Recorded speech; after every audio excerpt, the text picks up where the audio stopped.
So yeah, afternoon, folks. Alex here from Rural Charge, and I thought it's the end of the week, and a few things top of mind related to all the stuff I'm writing about here on Substack about rural e-mobility, electric vehicle charging, and so forth. So this morning, I was helping to lead one of the regular monthly virtual cafes that we do over at the Scottish Rural and Islands transport community. And today's theme was about sustainable transport through the realm of visitors to rural areas.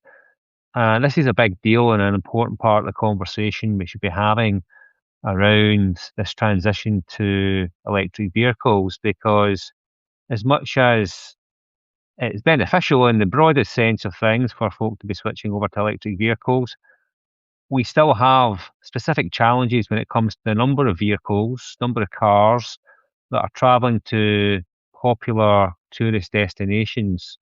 And this morning we were talking about our national parks, so specifically in Lomond and the Trossachs in Scotland and the Lake District National Park in the northwest of England. And if you're familiar with those areas, they attract millions and millions of visitors every year, and vast majority arrive by car.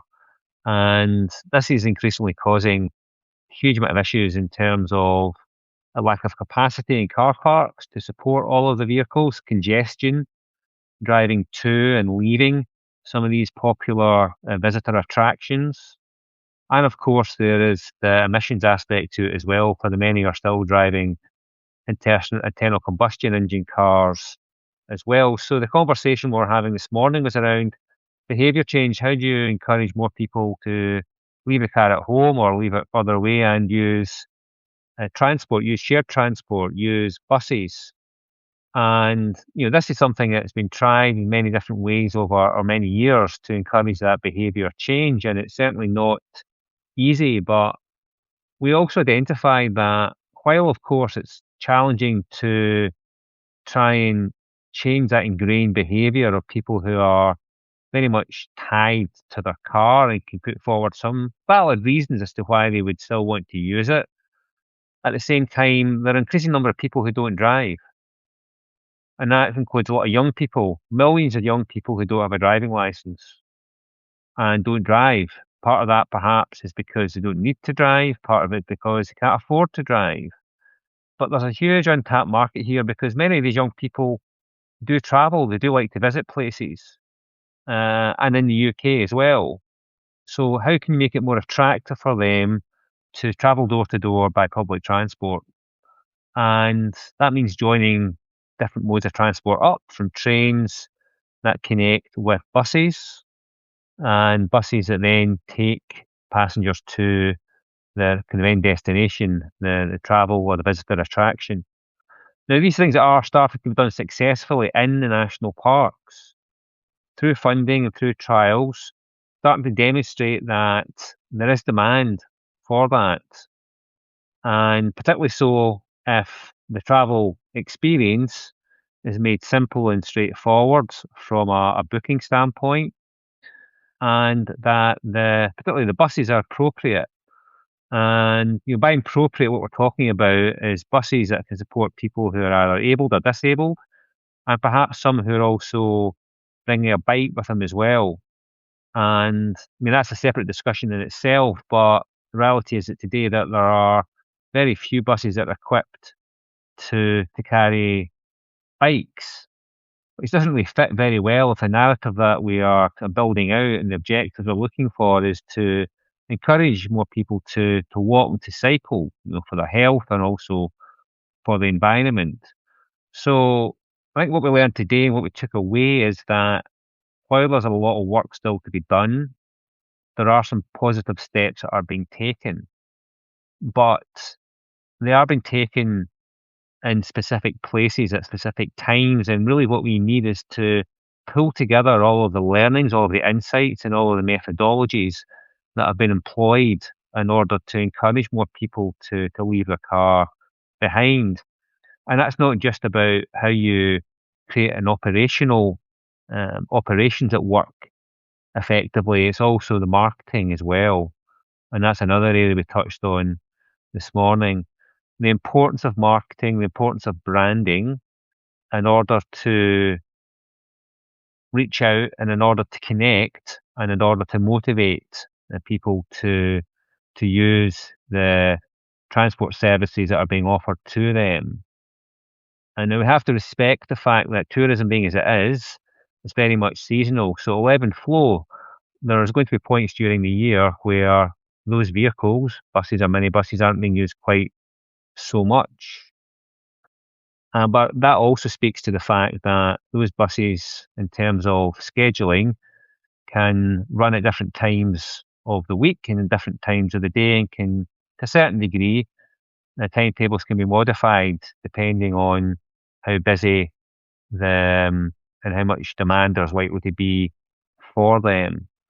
So there's a broader conversation here, and I'm kind of bringing it back and thinking about this from a rural standpoint, thinking about the fact that we have, in some ways, some competing objectives. On one hand, we are trying to encourage more people to switch to drive electric vehicles, and at the same time, we want to reduce the number of vehicles on the roads. And as I've touched on, that is particularly important in rural areas where the roads are narrower and they easily get more congested. And that's really just not helpful for anyone.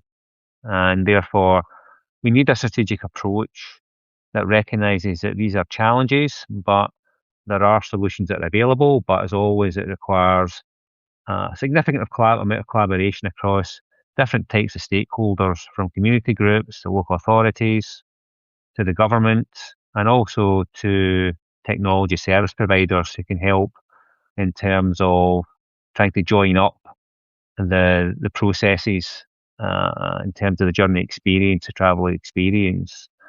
So that's one of the big things that is top of my mind at the moment, and something we need to keep an eye on, keep focused on, because let's not forget that absent of tourism in rural areas, their economies would look very different. They are very dependent on tourism, very dependent on visitors either coming on day trips or on trips for many nights. And we have to recognise the fact that if sustainability is the goal and we need to preserve that tourist economy, we need to work out what that longer term strategy looks like from a transport standpoint, and try to pull as many levers as we can do, both the carrot and the stick, in order to encourage more people to use the car a little bit less and use shared transport a little bit more, and really push forward in highlighting what the benefits are, not just about sustainability, but there are social benefits as well. Because, of course, when you're using shared transport, public transport, there's opportunity to meet and chat to other people, which you wouldn't ordinarily to do if you were just driving yourself. So much to think about in that regard. And just a final thought on this subject. Most of the buses that are running on our rural roads today are diesel buses, and they will, over time, need to be electrified. Some are already, but many aren't. There's a cost implication to this, because we know that electric buses are significantly more expensive than diesel ones. We also know, and we've got plenty of evidence to support the reality, that where it's scheduled buses operating on our rural roads that are run by commercial organisations, such as a Stagecoach or a Riva First Bus, those types of organisations, or indeed a local authority, typically what happens is that it's older buses and perhaps more polluting buses that operate in the rural areas, because really it's about commercial decisions. It's about recognising that usage of those buses is going to be lower than they would be in comparison to urban areas and to cities. And therefore, putting brand new buses into these rural areas doesn't really make much commercial sense at all.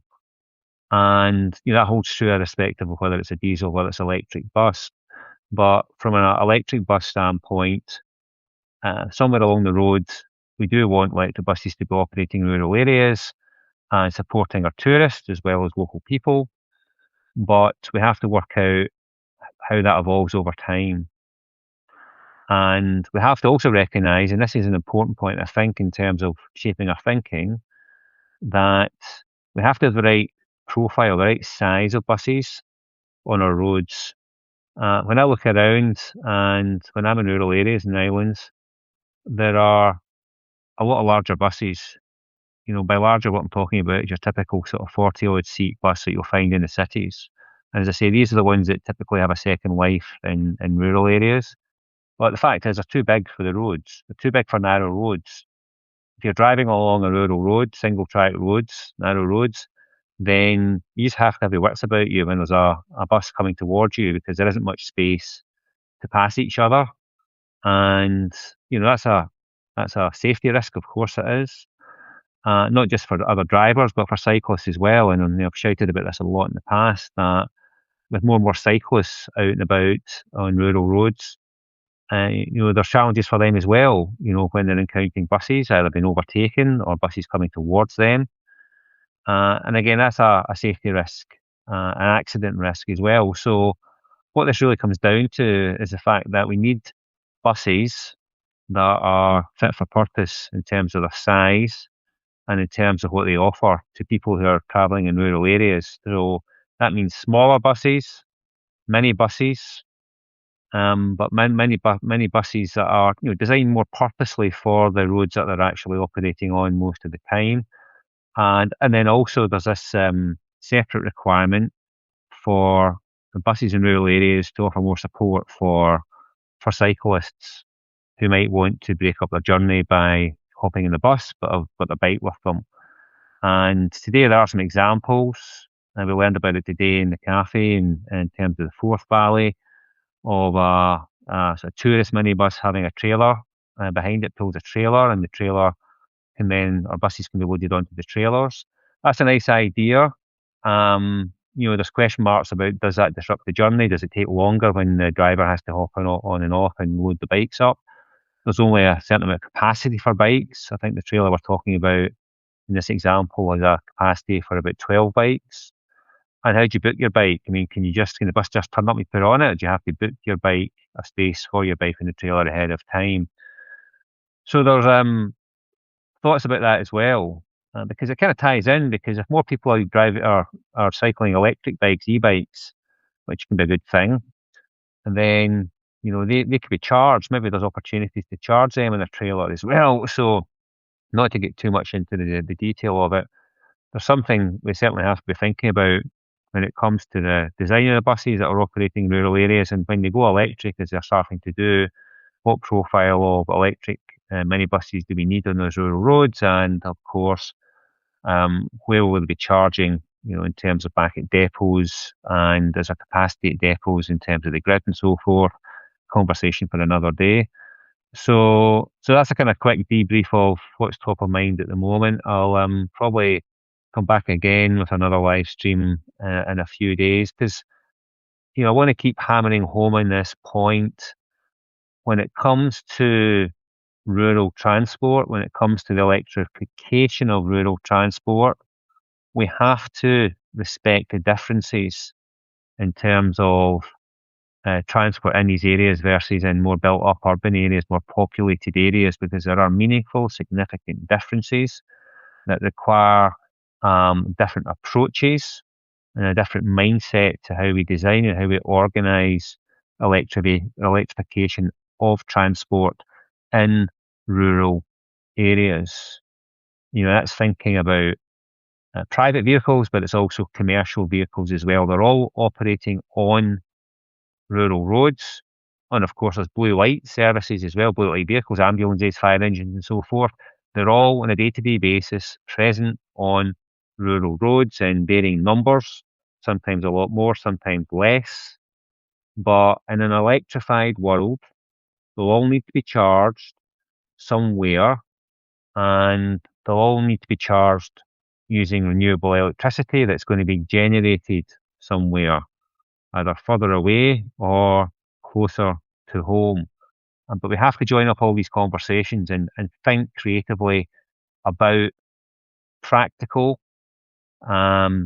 designs and practical solutions for electrification of rural transport. So I will continue to converse about this, continue to value your feedback on this, because we need to work together on it. It's not getting nearly enough attention, in my opinion. Based on the many conversations I'm having, I don't feel that it's a big enough priority for government. It's not a big enough priority for operators, largely because the commercials, the business case, doesn't look particularly great. So the risk we have is that, once again, rural areas and island areas become a bit of an afterthought, a bit of a second or third priority when it comes to electrification of transport. And just one final point on the commercial aspects. If we solely focus on using standard approaches to building business cases, we'll never get the answers we need, and we'll never get the outcomes we need for rural areas. We need to place much more emphasis on non-financial non-financial aspects of return on investment. And what I mean by that is social value, social return on investment, because above all else, we have to hopefully agree that while population numbers in rural areas might be relatively small compared to the rest of the country, rural and island areas, the countryside, if we want to talk about it generically, has a vital role to play in the future of this country in terms of food security, in terms of energy security, and of course, as I've talked about during this live stream, supporting the tourist economy as well, enabling people to go out to the countryside, to enjoy the countryside. We need people to living in these areas to be doing the jobs that are needed to support these areas. And so therefore, we have to think about what we need to do in order to make sure that continues to be a reality. So it's about social outcomes, not just about purely pounds and penny financial outcomes. So we'll leave you with that thought. And if you have any questions, please post them for me. I'm very much open ears. Welcome your feedback, and have a great weekend. And we'll return at some point very soon next week.